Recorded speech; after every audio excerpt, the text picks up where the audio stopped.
Welcome. This is To Our Core with Katie Murray, and this is a place where we peel back our layers to uncover who we really are at our centre, at our core. And think of it as a chat with your bestie, the one who can make you laugh until your belly hurts, who is ridiculously unfiltered, and will lovingly call you forward to help you cut through the noise and get real with yourself. Around here, nothing is off limits, and we are mixing this up with equal parts humour and heart, so let's dive right in. Welcome back. I'm so happy you're here because today I am going to be discussing something that I think quietly shapes almost every decision that we make, me included.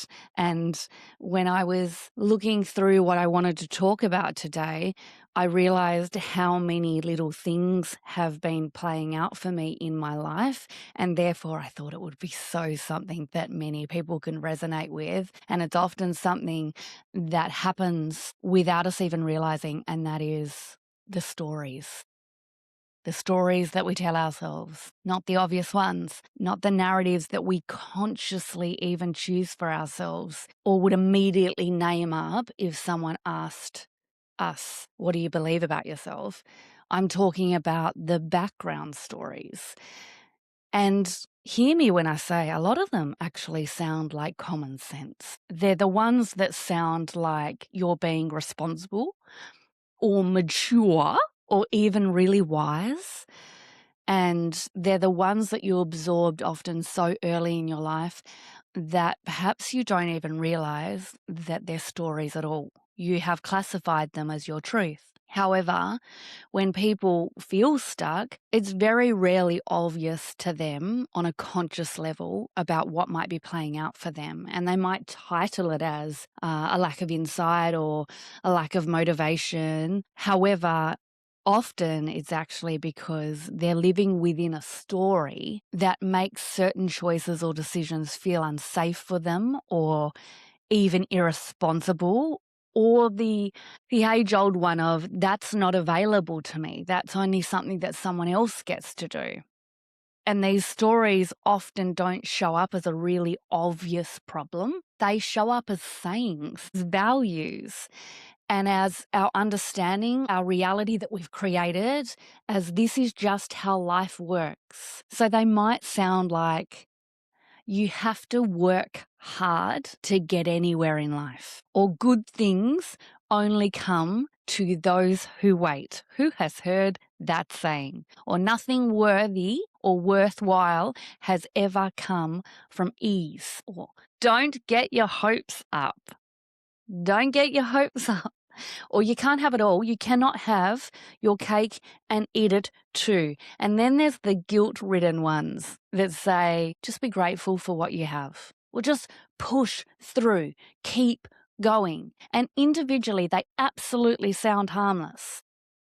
Individually, they actually may have a component of truth, particularly if we have embodied them and then we live accordingly to those rules that we've created for ourselves.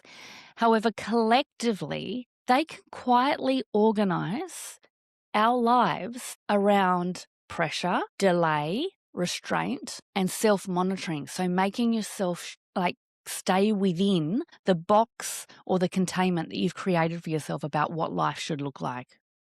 And in all of my work, whether that's inside the Self-Sabotage Solution group coaching program or whether it's in my deeper work of one-to-one coaching, this is almost always where we end up. Not at surface habits, not at productivity strategies, though they can certainly play into the conversations.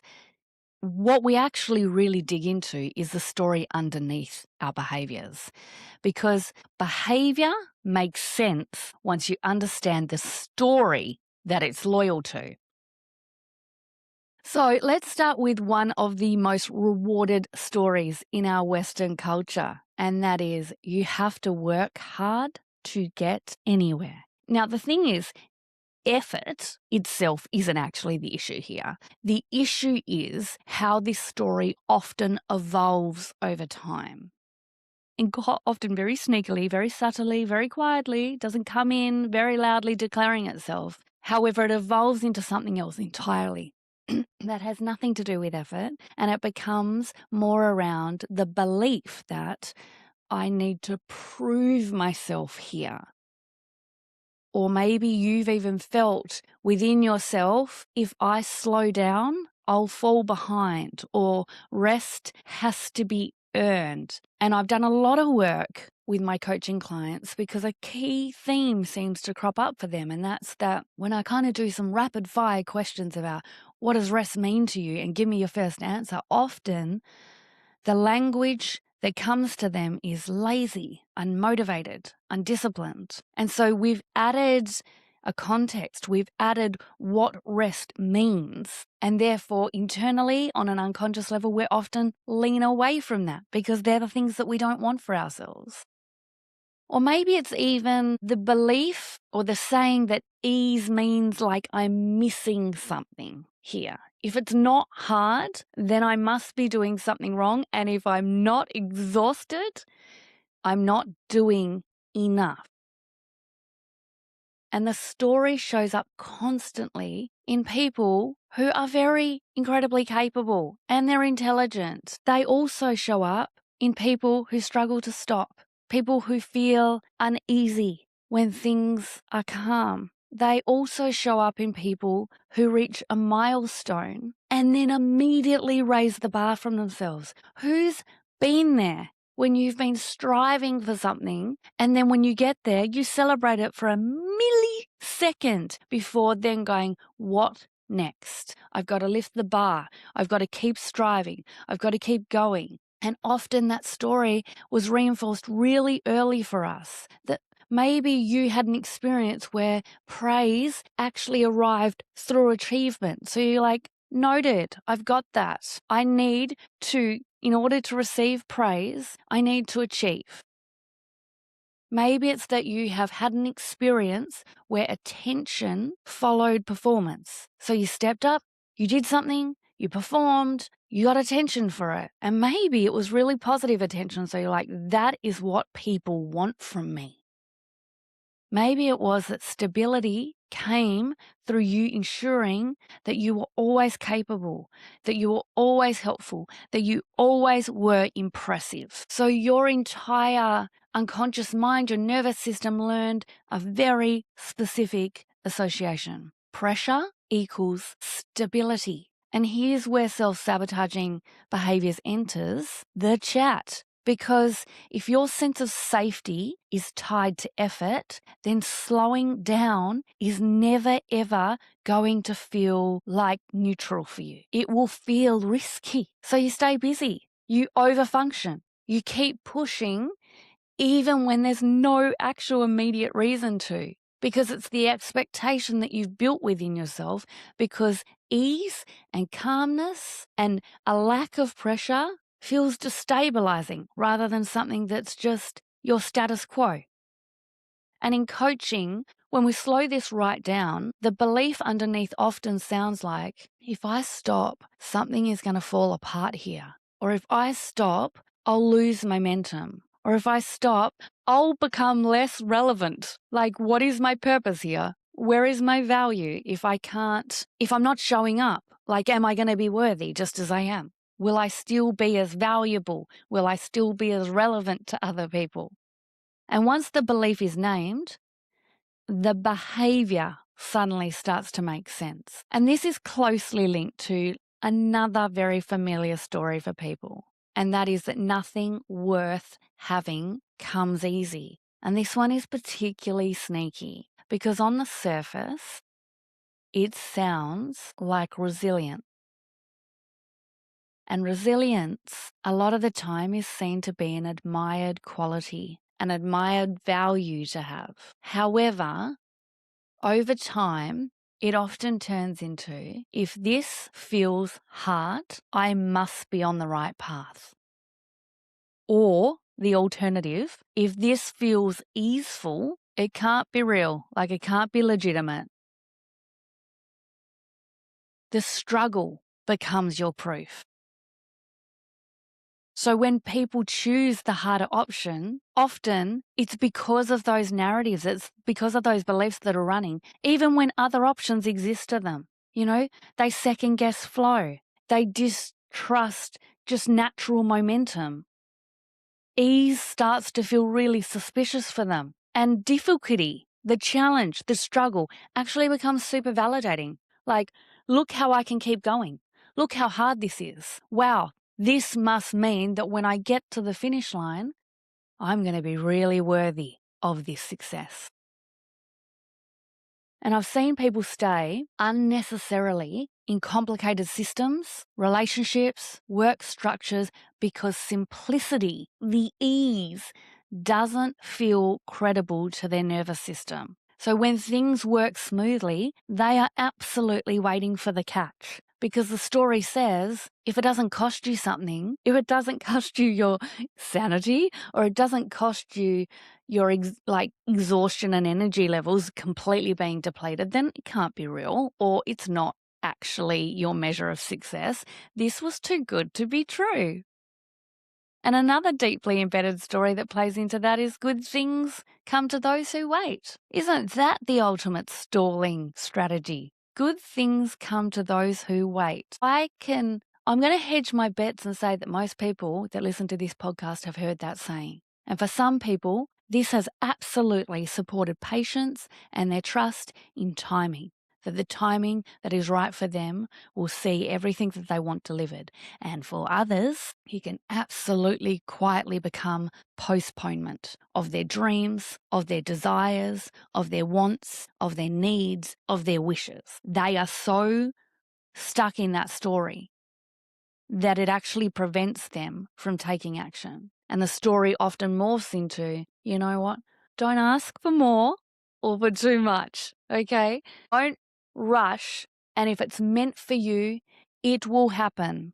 And then there's this unconscious ... that kind of says, without you choosing it. Like, it will magically be bestowed on you. And so instead of discernment and decision making and taking action, there is often met with hesitation. And instead of stepping in as having complete agency over your own life, there's a deferral to something outside themselves. Like, I trust the timing of my life. And I do trust the timing of my life. And I also know that I actually have to go after what I want.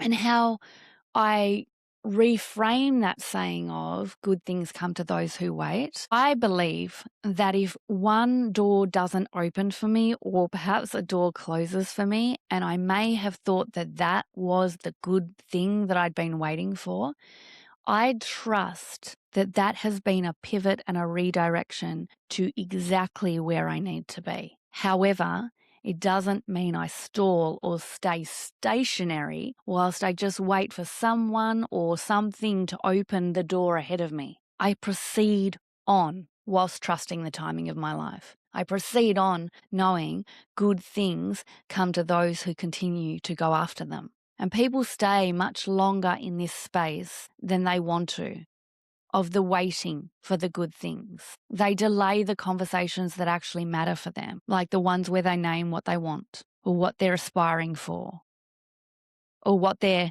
wanting to go after. And they often find that they are stuck in this cycle of waiting for certainty before moving. And what's interesting is that from the inside, this absolutely doesn't feel passive. It feels really measured, and it feels responsible, and it feels mature. It feels patient. However, when we look closely, waiting is a choice in itself. Waiting has often become for us the safer option than choosing what next. Where's the pivot here? How can I move forward here? Because choosing creates a level of exposure, and it creates a level of ownership where you say, this was my decision. Those steps that I took, I own. And so in that, you're exposed in the choices that you made. However, waiting, it preserves you. Like you're sitting there waiting, and then if what comes isn't what you wanted, then there's you get to sit there and say, I didn't choose this. I was just waiting and it arrived. I didn't ask for this. I have no ownership or agency in this. It preserves the cover over the top of you. And in my work, this story frequently pairs with earlier messaging about not wanting to be needy or demanding or disruptive or, you know what? Too much. Don't be too much. And when I hear that, like, that was just a lot, then I really want to say a lot of themselves, a lot of their dreams, a lot of their desires, a lot of their humor, a lot of their personality, a lot of joy, a lot of their voice. How can that be a bad thing? I want to be too much because the alternative is being too little. So anyone in my life that thinks I'm too much, that's okay. Go choose less. And the system learns in that narrative where people are being told they're too much or they're a lot, that we should as individuals hold back, that we as individuals should stay agreeable. And like, you know what? While we're at it, let's just let life decide for us. Until one day, the person realizes that they've been waiting for clarity that absolutely never arrives. They've been waiting for clarity that absolutely never arrives because clarity often comes after the decision, after the pivot, after the step forward, not before it. And another powerful one that I see that ties into this too much kind of storyline is you can't have it all. And it's often interpreted as being realistic. Yet over time, it becomes for us this unconscious dialogue of, I need to choose which parts of myself get to exist here. Maybe you can relate with you've got career ambitions, you've got a deep desire for maybe professional development, and you're also a parent, and a job opportunity comes along and you grab it because you're like, this is amazing. This is what I've always wanted. And yet you start to see that there might have to be, as part of that career development or that incredible opportunity, some changes to what family dynamic looks like. Maybe you're not able to do the school pickups anymore and the kids need to go to after school care or need to be picked up by grandma or whatever it might be. Or maybe it means that sometimes you're going to open the laptop at night time and do a little bit of work on it. And what I hear from mums particularly is the guilt that comes with that and this underlying concept that they must choose between their dreams and their career ambitions and their definition of what makes a good parent.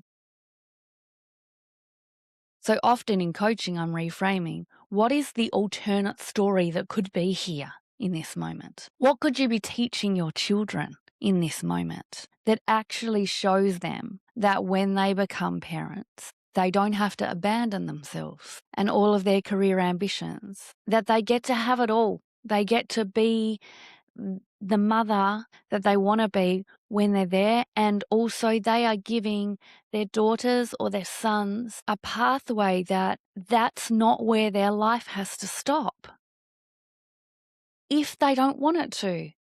As in, if you want to be a full-time mum and you don't necessarily have any desire to be in the workforce right now, that's absolutely okay. And also, as long as it's your choice, not because you've created this, I need to choose which parts of myself get to exist here. I'm either a good mum or I'm a really amazing employee or even a CEO. It's the division that you create rather than the integration of it, and reframing what example does this show to my children about going after their dreams and their aspirations and that they don't have to sacrifice one thing for the other. You know, that belief that says, if I prioritize this, I'll lose that. Or growth absolutely costs connection, whether that's in the scenario that I was just talking about with your children or your partner or your friends, because you may have created a story that believes that with growth comes sacrifice, and with sacrifice comes less time to connect with other people.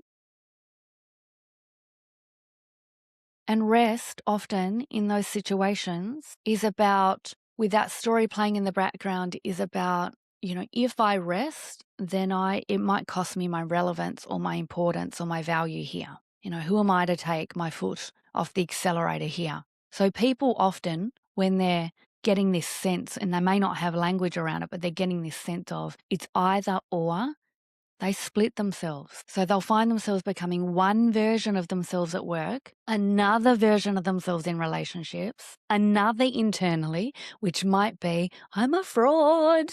I am performing in this relationship, I'm performing in the work setting, and inside I feel like a fraud.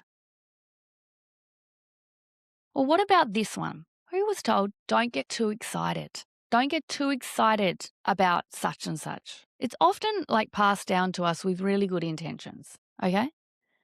All of these things that we've adopted for ourselves often is not ill-intended at the start. Yet it turns into, you know what hope is? It is risky, and anticipation makes disappointment worse. I see this so consistently, that people won't get excited for something because they're already protecting themselves from potential disappointment. Yet if it's the thing in their heart, it's the seed that they really want, if they truly want it, guess what? You're going to be disappointed anyway. And that belief that if you've spent more time anticipating and really being excited about what might be to come, and then it falls through, that your disappointment will be far greater than if you had just tried to squash your excitement, just being like, I don't care really what happens or how it turns out. When you do, if you're honest, deep down, you do, but you do it as a protective mechanism, and you're trying to stay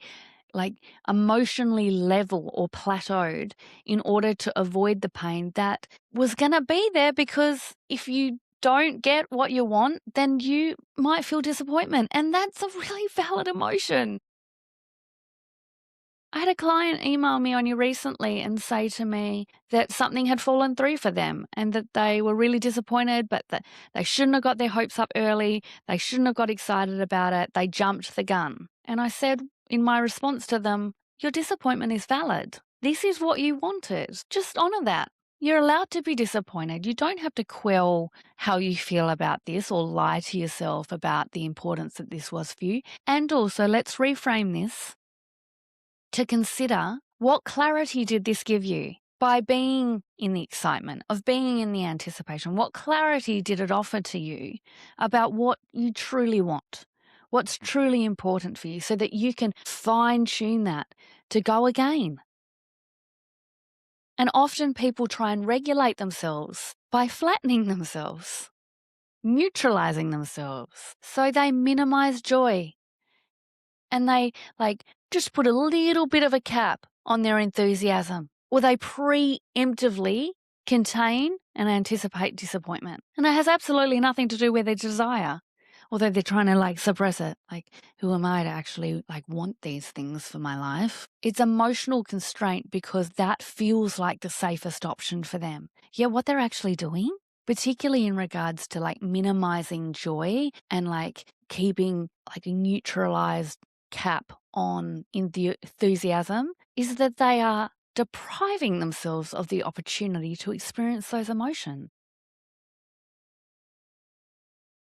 And then maybe there's the stories that feel much more individual to you, much more internal, maybe ones that you haven't actually said out loud. And that is that I can't trust myself, or I always lose momentum, or I start strong and then you know what? I just drop off. Or this one, which I resonate with deeply in the past, is that I am great in a crisis. I'm great in a crisis. So if I think I'm great at something, what are you going to seek more of? Crisis! Are we in a relationship with our own struggle? Are we bonded to crisis, not calmness? Because we've created an identity piece for ourselves and a story that this is what we're good at. Or maybe it's that consistency just isn't my thing. However, I just want to question that, because when people say consistency isn't my thing, you're doing things consistently every single day. It may be just that those consistent patterns and behaviours and habits aren't the ones that are moving you towards what you want. but we are creatures of habit. So what you aren't changing, you're choosing. So you are consistently doing things every single day. It might be the way that you wake up in the morning. It might be the food that you have, or that you go and put on the coffee machine as soon as you get up, or it may be that, how you go to sleep and unwind at night. We have consistency all the time. It's not an issue about whether or not we're consistent. And the same goes for discipline. We're incredibly disciplined to the patterns and the habits that have created our routines every day. It's just more a question of, are those consistent or disciplined things actually moving us towards where we want to go? These are conclusions that we draw for ourselves. These stories that we tell ourselves that, I'm great in a calm, like I'm great in a crisis and not in the calm. I'm strong and then I drop off. I always lose momentum. Those stories, they are conclusions drawn from past experiences. Often, as our brain, like I've said, unconscious mind has zero shits about whether or not we're successful and has 100% care factor when it comes to our survival rate. So often, these conclusions that we've created for ourselves comes from that lens of survival. And we repeat it and we repeat it and we repeat it until they start to sound factual. And who, for the parents listening out there, have heard their sayings that their parents have said come out of their mouth, because we have embodied that, we've absorbed it, we've treated them as though they're actually factual for us. And once a story starts to become familiar for us, it gains authority. And it's not necessarily authority because it's accurate, it's because it's what's been known to us. And one of the biggest misunderstandings about change is assuming that these stories only live in our minds. They don't. They live in our body. And that's why insight alone and awareness very rarely creates that lasting change that we need. That's why people say, I understand what you're saying, but this feels really real to me, because these stories are actually linked to how regulated we feel. Pressure, as uncomfortable as it might feel for you, also might feel really predictable. Waiting might feel really, really frustrating for you, and also it avoids exposure and you needing to make a decision. And maybe one of the stories that you've told yourself for a really long time is, I'm not good at making decisions. So if you were, then you feel exposed. So yeah, waiting's frustrating and also safer. Safer in the story that you've created for yourself. Maybe you can acknowledge insightfully that overfunctioning is absolutely exhausting you. Yet your desire to maintain the control that overfunctioning offers you is where your brain goes to. It's the safest choice in your mind because that's what you've done for a really long time. So it feels familiar, it feels known, and therefore it claims some kind of authority over your life. And so when you try and step outside the story, guess what happens, guys? Anxiety can spike, and that sense of urgency returns within you, and your nervous system starts to just try and pull you back. Come on now, we don't need to do that. That is something that we don't do.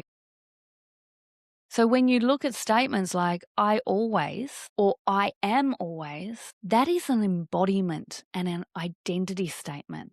That is who you believe you are. And it's not about deliberate sabotage. It is absolutely coming from a place of protection. And that's why I created an entire group program, the Self-Sabotage Solution, and focused on, it's not about like coming in and trying to eliminate all the patterns, which, like, to be fair, some people probably come and go, I'm just going to go through this program and I'm just going to eradicate all of these self-sabotaging patterns. Instead, what I actually start with is, how can we get more curious about their loyalty, the stories, the patterns, the protection it's offering us? How can we become more curious about our loyalty to them?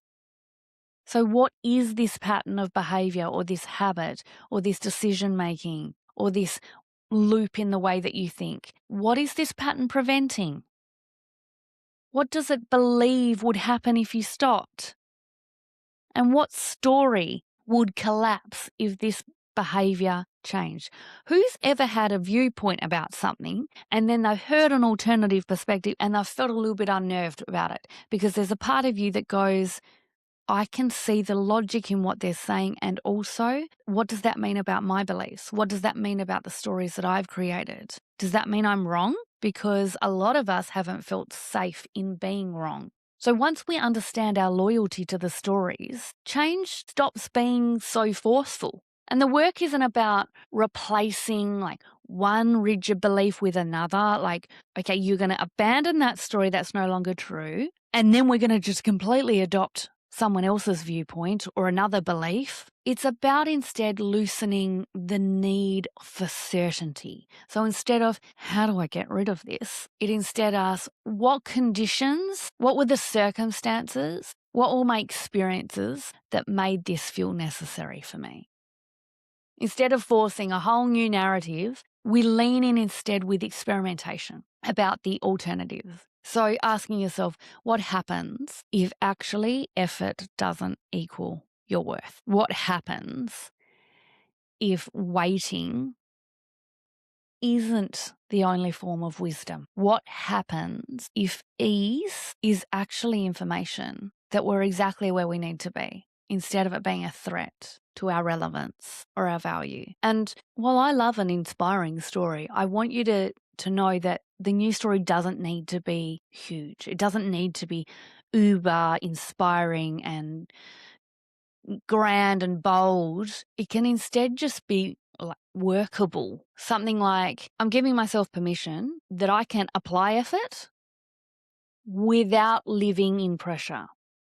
So you don't have to take the foot off the accelerator all of the way. However, you know that you don't necessarily need pressure in order to drive that effort. Or even saying something like, I can pause and also believe that that doesn't necessarily mean that I'm going to disappear or lose my relevance here. In fact, sometimes the pause can be the greatest thing that actually allows us to surge forward post the pause. And it makes you even more visible rather than disappearing. Or I can make moves in my own life without overcommitting myself or driving myself into exhaustion. And everything that I'm talking about today is absolutely the spine of the work that I do in one-to-one and the foundation of the group program, the Self-Sabotage Solution. Because the moment we shift away from fixing behaviour and instead look at how can we change the rules that we've been operating under for all of this time. So my invitation to you is, as you move through coming days, listen. Listen for the phrases that guide your decisions, the ones that sound inherited, passed down, the ones that feel absolutely unquestionable, like they are your truth, and the ones that quietly dictate which ones feel allowed and permittable. Be mindful that you don't need to dismantle them all, particularly all at once. Just notice which ones still get a vote, and then maybe curiously question, are these actually still relevant for me? Thanks for spending time with me today on To Our Core. If something landed in your heart or gave you a much needed giggle, consider sharing it with a friend who also may need this as a timely reminder. And go on. You know you want to. Give me a 5-star review so that this podcast can land in the ears of many, many more people. Because remember that life is too short to stay on the surface. Keep living, loving, and laughing all the way to your core. Go make life great. And if you want support around this, go to the show notes to find out more. Until next time, I'll meet you back here with more truth, laughter, and a whole lot of heart.